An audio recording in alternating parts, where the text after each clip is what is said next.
और ये क्या प्रदर्शन करना गुनाह है इस देश में? क्या लोकतंत्र में प्रदर्शन करना गुनाह है? ये देखिए पुलिसकर्मी किस तरीके से, ये तो बदतमीजी पे उतर रही है। बिल्कुल बदतमीजी पे उतर आई है। क्या इस लोकतंत्र के लिए आहुति दी थी? देखिए किस तरीके से हमको मारा जा रहा है, किस तरीके से हमको पीटा जा रहा है, हमारे लोगों को डिटेन करने की कोशिश की जा रही है, लेकिन हम लोगों को जबरन पकड़ लिया गया।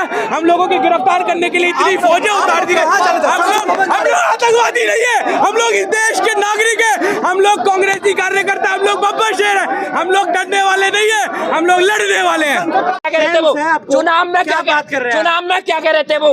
हमारे पास सरकार बनाने की सारी व्यवस्था है। ऐसी कौन सी व्यवस्था है भाई तुम्हारे पास? यही व्यवस्था है कि 25 लाख वोट चोरी हुई है। आप इसको मानते हैं? मानता हूँ। कैसे मानते हैं? 10 बूथों पे 22, 10 बूथों पे ब्राजील मॉडल की 22 वोट है। वो कह रही है मैं तो कभी इंडिया, झूठ है। वो तो कह रही है मैं कभी इंडिया गई नहीं हूँ। किया गया तो अरे वो कहती है मैं तो कभी इंडिया गई नहीं हूँ। कभी स्वाति, कभी सीमा, कभी पूनम, कभी रिंकी, कभी कुछ। क्यों ये व्यवस्था बिगाड़ने में यकीन रखते हैं जो आप लोग ऐसे इस तरीके से? मैं व्यवस्था है बगल में। आप मुझे एक बात बताइए, राहुल जी ने खुलासा कर दिया। क्या किया? खुलासा क्या? वोट चोरी होगी। पुलिस को देख लो, जब मोदी डरता है पुलिस को आगे करता है। हमारी तो बात है, पुलिस वाले भी नहीं आगे तक ले जाने देते। हम भाई प्रोटेस्ट कर रहे हैं। नाराजगी पुलिस से है या इलेक्शन कमीशन? हमारी नाराजगी सरकार से है और चुनाव आयोग से है। ज्ञानेश कुमार जी से मेरी पूरी नाराजगी है, इसलिए नाराजगी है। ज्ञानेश कुमार जी कहते हैं एक व्यक्ति का एक ही वोट होना चाहिए और 2-2 वोट डालने। खुद बीजेपी के कार्यकर्ता हो, मंत्री हो, संतरी हो, आप उनके बारे में अगर ऐसी टिप्पणी कर रहे हो तो कहीं ना कहीं लोकतंत्र का अपमान कर रहे हो। उन लोगों ने, जिन लोगों ने आपके खिलाफ वोट दिया, आप उनको तरजीह नहीं दे रहे हो।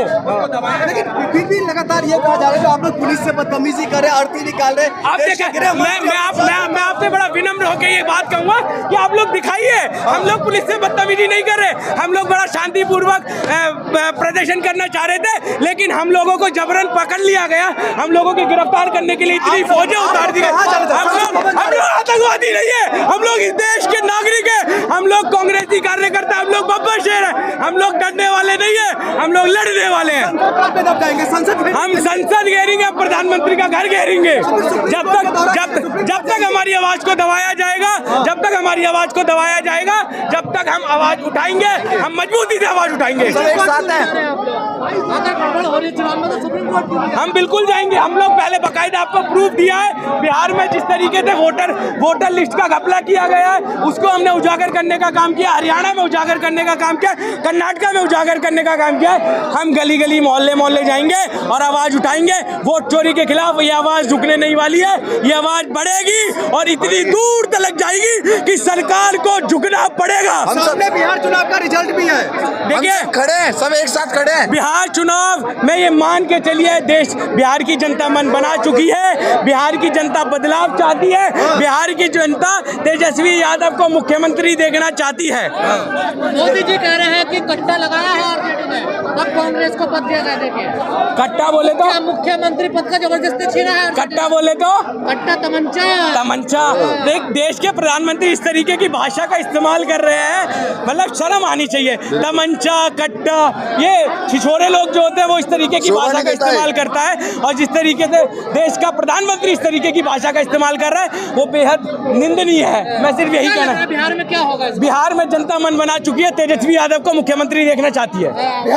बिहार में युवा परेशान है, जंगल आज फिर से युवाओं को नहीं चाहिए भाई। देखिए जंगल, मैं आज क्या बोल रहा हूँ आपको, पिछले 20 सालों में नीतीश कुमार और भारतीय जनता पार्टी ने जिस तरीके से ठगा है। बिहार विकास चाहता है, बिहार बदलाव चाहता है, बिहार तेजस्वी चाहता है। अगर बिहार तेजस्वी चाहता है, बिहार में आपका जिस संस्थान के खिलाफ प्रोटेस्ट कर वही संस्थान तो करवा रहे हैं चुनाव आयोग। कौन भैया? देखा, इलेक्शन कमीशन के खिलाफ हम आवाज उठा रहे हैं। हम लोग ये उम्मीद करते हैं कि वो हम लोगों को जवाब दे कि इस तरीके के फर्जीवाड़े क्यों हो रहे हैं। मैं उन्हीं की बात नहीं कर रहा। भारतीय जनता पार्टी के कुछ ऐसे लोग हैं जो एक दिन पहले दिल्ली में, कुछ समय पहले दिल्ली में वोट डाले, फिर वहाँ यूपी में डाले, फिर बिहार में डाले। तो ये किस तरीके का? ये भी तो वोट चोरी का एक हिस्सा है।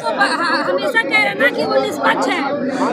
कहने को निष्पक्ष है, लेकिन हमारे सामने जो नज़ारे आ रहे हैं वो पूरी तरीके से गुलामी के आ रहे हैं। Election commission Bharatiya Janata party की गुलामी कर रहा है। ज्ञानेश कुमार इस्तीफा क्यों नहीं दे रहे हैं? ये तो जवाब मैं कह रहा हूँ, आप मीडिया हो, आप उठाइए ये जवाब, आप उठाइए ये सवाल और पूछिए। क्या कहना चाहेंगे वोट चोरी का मुद्दा लेकर आप लोग आए हैं? जिस तरीके से मोदी जी ने लोकतंत्र की हत्या की है, जिस तरीके से उन्होंने अपने सभी साथी, चाहे ज्ञानेश शुक्ला जी हो, जिस तरीके से उन्होंने प्री प्लान करके मोदी जी की इनडायरेक्टली मदद कर रहे हैं उनको प्रधानमंत्री बनाए रखने में, आज हम जिस तरीके से ब्राज़ील मॉडल का 22 बूथों पे उस महिला का वोट आया है, ये बहुत ही दुखद है। और ये देश के लोकतंत्र की, आम आदमी के हकों की बेइज्जती है, तौहीन है। किस तरीके से ये ज्ञानेश शुक्ला जी काम कर रहे हैं, जिस तरीके से ये पक्षपात करके एक ही सरकार का काम कर लोकतंत्र की हत्या करने की जो कोशिश कर रहे हैं, ये बहुत निंदनीय है। इसके चुनाव आयोग तो कहता है कि वो निष्पक्ष है। हम तो सवाल पूछ रहे हैं चुनाव आयोग से, जवाब दे रहे हैं मोदी जी की टीम, तो इनको दिक्कत क्यों हो रही है? जो हमारा जवाब देंगे वो इलेक्शन कमीशन देगी, बीजेपी क्यों दी है? ये लोकतंत्र की हत्या है। ये दर्शाया जा रहा है हमारे राष्ट्रीय अध्यक्ष के द्वारा कि किस तरीके से हिंदुस्तान के लोकतंत्र की संविधान की हत्या करी जा रही है, पक्षपात कर। चुनाव आयोग तुम्हारे सभी सबूतों को खारिज कर चुका है। चुनाव आयोग को सब कुछ खारिज करेगा, चोर कभी कहेगा मैंने चोरी करी है? ये तो कानून का काम है उसको साबित करना।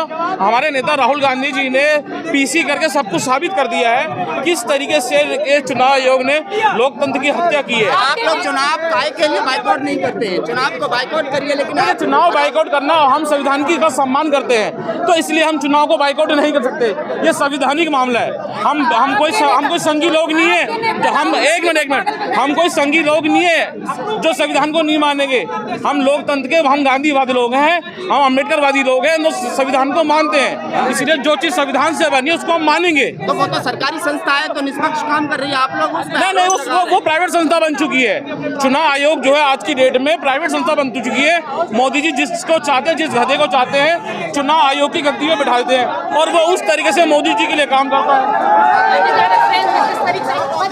पुलिस कर्मी किस तरीके से आज पुलिस सहारा बनी हुई है। क्या पुलिस ये क्या कर रही है? पुलिस सहारा बनी हुई है भारतीय जनता पार्टी का। और ये क्या प्रदर्शन करना गुनाह है इस देश में? क्या लोकतंत्र में प्रदर्शन करना गुनाह है? ये देखिए पुलिस कर्मी किस तरीके से, ये तो बदतमीजी पे उतर रही है। बिल्कुल बदतमीजी पे उतर आई है। क्या इस लोकतंत्र के लिए आहुति दी थी? देखिए किस तरीके से हमको मारा जा रहा है, किस तरीके से हमको पीटा जा रहा है, हमारे लोगों को डिटेन करने की कोशिश की जा रही है।